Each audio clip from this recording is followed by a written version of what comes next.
My fellow Nigerians, I speak to you today with a heavy heart and sense of responsibility, aware of the turmoil and violent protests unleashed in some of our states.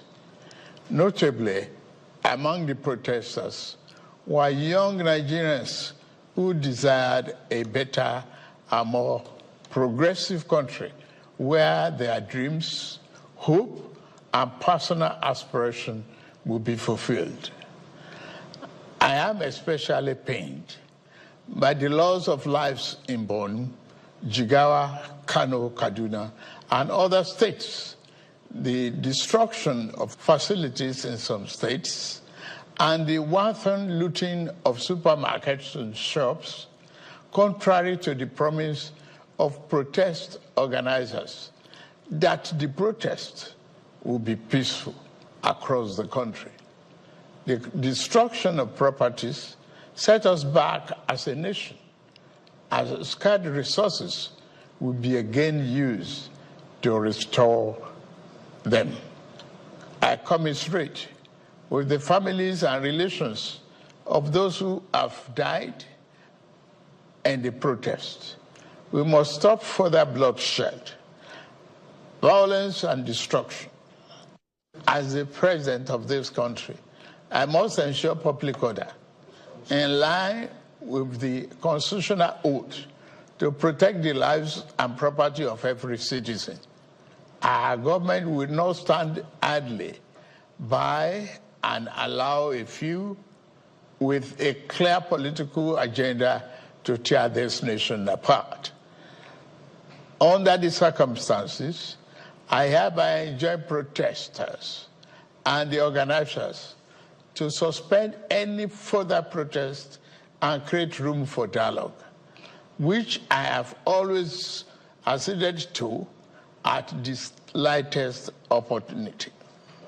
Nigeria requires all hands on deck and need us all, regardless of age, party, tribe, religion, or other divides, to work together, reshaping our destiny as a nation. To those who have taken undue advantage of this situation to threaten any section of this country, be warned. The law will catch up with you. There is no place for ethnic bigotry or such threats in the Nigeria we seek to build. Our democracy progresses when the constitutional rights of every Nigerian are respected and protected. Our law enforcement agencies should continue to ensure full protection of life and properties of innocent citizens in a responsible manner. My vision for our country is one of a just and prosperous nation where each person may enjoy the peace, freedom, and meaningful livelihood that only democratic good governance can provide. One that is open, transparent, and accountable to the Nigerian people. For decades, our economy has remained anemic and taken a dip because of many misalignments that have stunted our growth.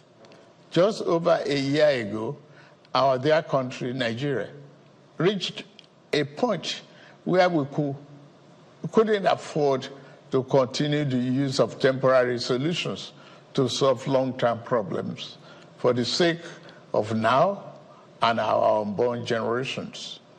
I therefore took the painful yet necessary decision to remove fuel subsidy and abolish multiple foreign exchange system, which had constituted a noose around the economic jugular of our nation and impede our economic development and progress. These actions block the greedy and the profit that smugglers and rent seekers made. They also block the undue subsidy we had extended to our neighboring countries to the detriment of our people, rendering our economy prostrate. These decisions are made were necessary if we must reverse the decades of economic mismanagement that didn't serve us well.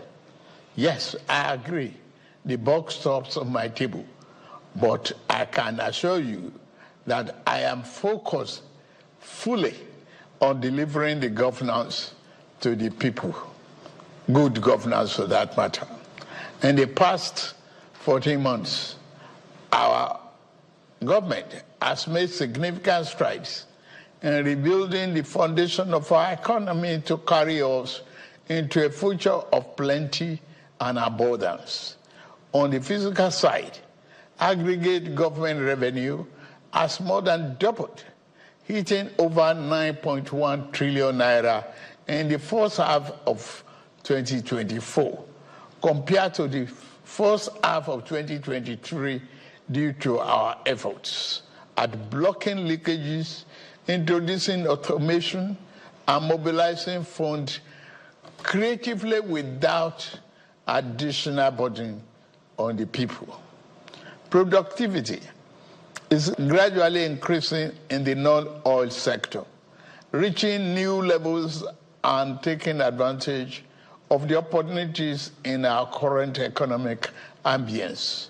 My dear brothers and sisters, we have come this far, coming from a place where our country spent 97% of all our revenue on debt service.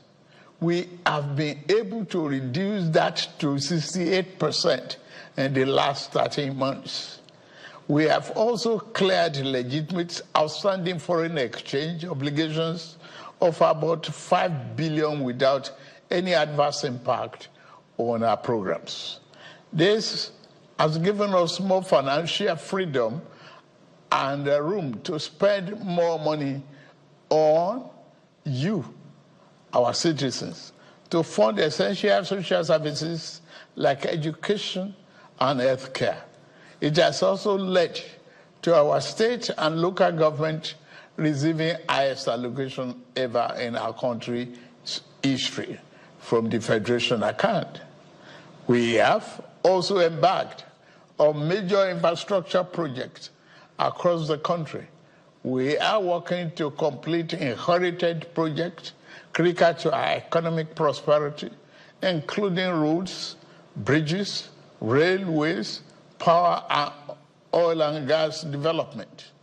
Notably, the Lagos-Calabar Coastal Highway and Sokoto-Badagry Highway projects will open up 16 connecting states, creating thousands of jobs and boosting economic output through trade, tourism, and cultural integration. Our once declining oil and gas industry is experiencing a resurgence on the back of the reforms I announced in May 2024 to address the gaps in the Petroleum Industry Act.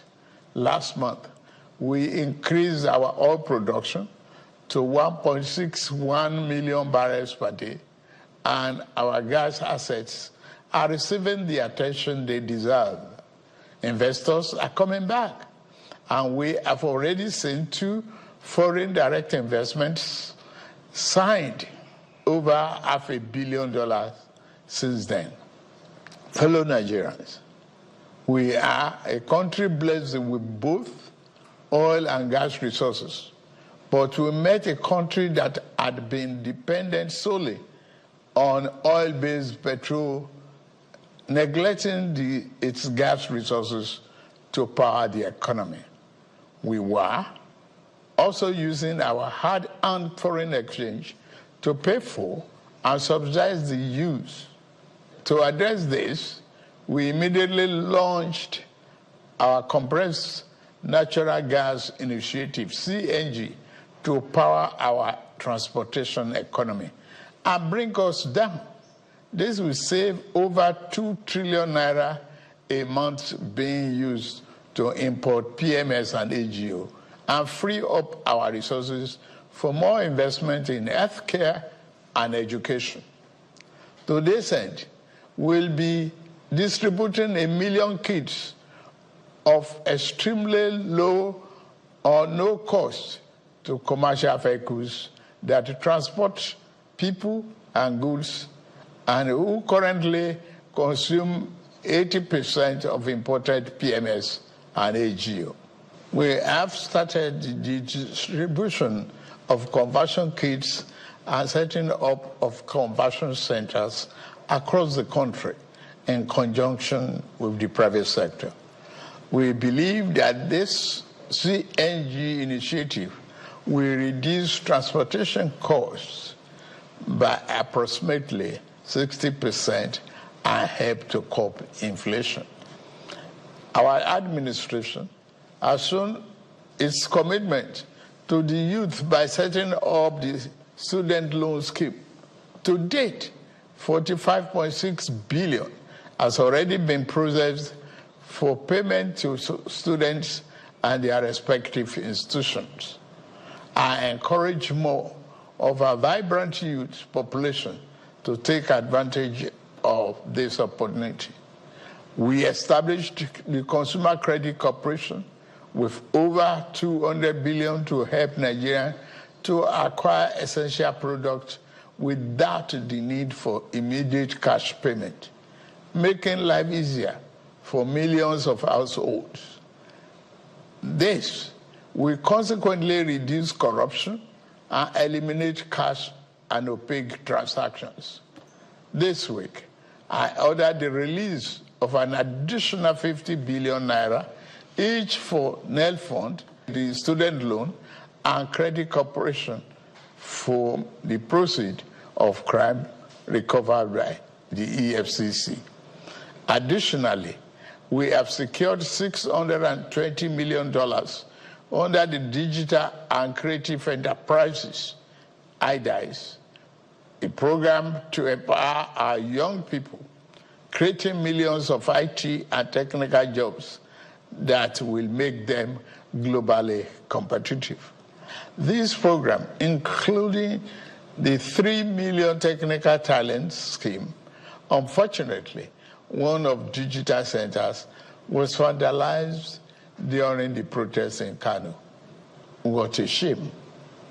In addition, we have introduced the Skill Up Artisans Program, SUPER, the Nigerian Youth Academy, NIA, and the National Youth Talent Export Program, NATEP.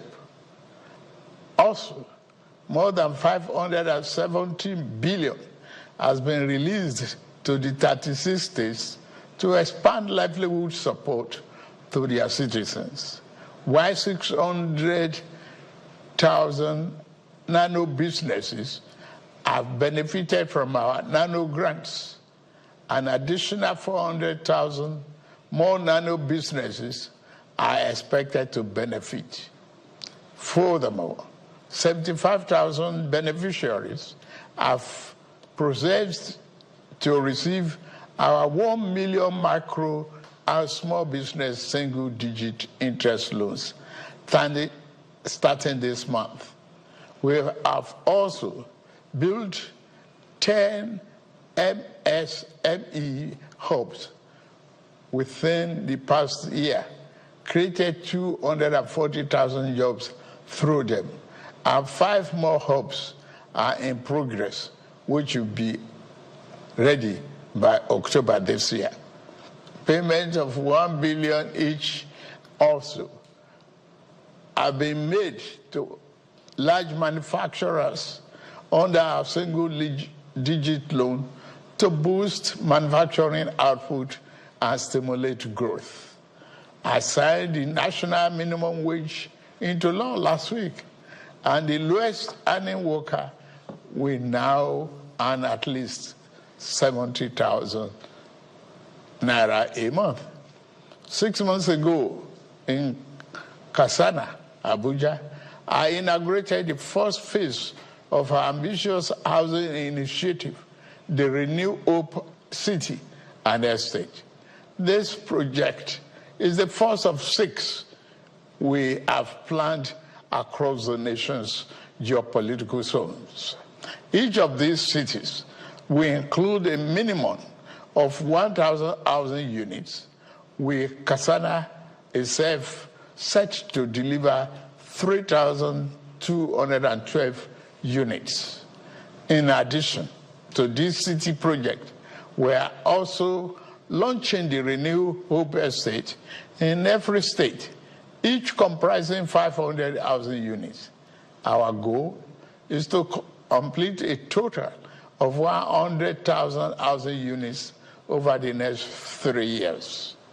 This initiative is not only about providing homes, but also about creating thousands of jobs across the nation, as well as stimulating economic growth. We are providing incentives to farmers to increase food production at affordable prices. I have directed that tariffs and other import duties should be removed on rice, wheat, maize, sorghum, and drugs, and other pharmaceutical medical supplies for the next 6 months, in the first instance, to help drive down the prices. I have been meeting with our governors and key ministers to accelerate food production. We've distributed fertilizers.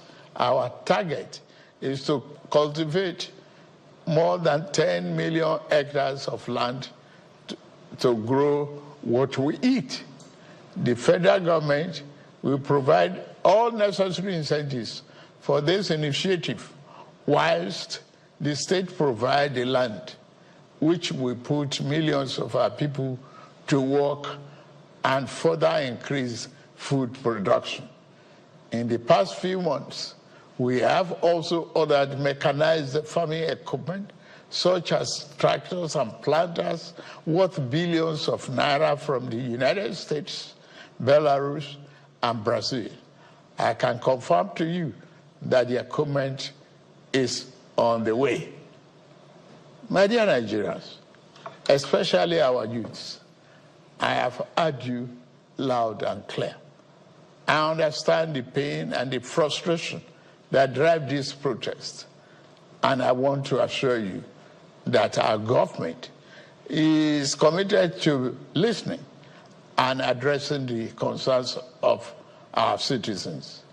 But we must not let violence and destruction tear our nation apart. We must work together to build a brighter future where every Nigerian can live with dignity and prosperity. The task before us is a collective one, and I am leading the charge as your president.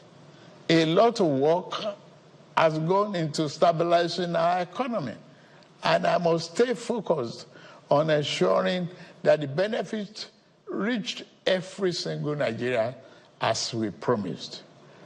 My administration is working very hard to improve and expand our national infrastructure and create more opportunities for our young people. Let nobody misinform and miseducate you about your country or tell you that your government does not care about you. Although there have been many dashed hopes in the past, we are in a new era of renewed hope.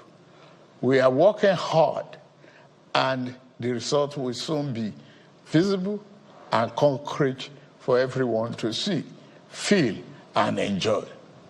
Let us work together to build a brighter future for ourselves and for generations to come. Let's choose hope over fear, unity over division, and progress over stagnation. The economy is recovering. Please, don't shut out this oxygen. Now that we have been enjoying democratic governance for 25 years, do not let the extremists of enemies of democracy use you to promote an unconstitutional agenda that will set us back on our democratic journey. Forward ever, backward never. In conclusion, security operatives should continue to maintain peace, law, and order in our country, following the necessary Convention on Human Rights, to which Nigeria is a signatory. The safety and security of all Nigerians are paramount. Thank God and thank you for your attention. And may God continue to bless our great nation. Thank you very much.